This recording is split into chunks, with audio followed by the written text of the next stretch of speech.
Can stress make you sick? That's an interesting question.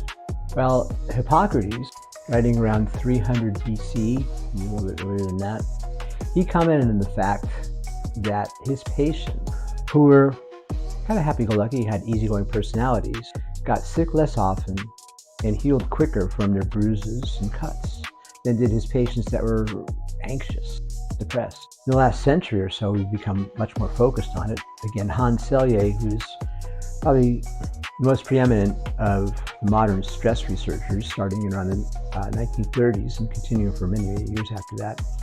Brilliant fellow, medical doctor, had 3 earned doctorates. I think he had 17 honorary doctorates, nominated for the Nobel Prize 9 or 10 times. And he was able to show that prolonged exposure to stress chemicals will cause illness. Robert Sapolsky at Stanford done some marvelous research with orangutans, other apes as well.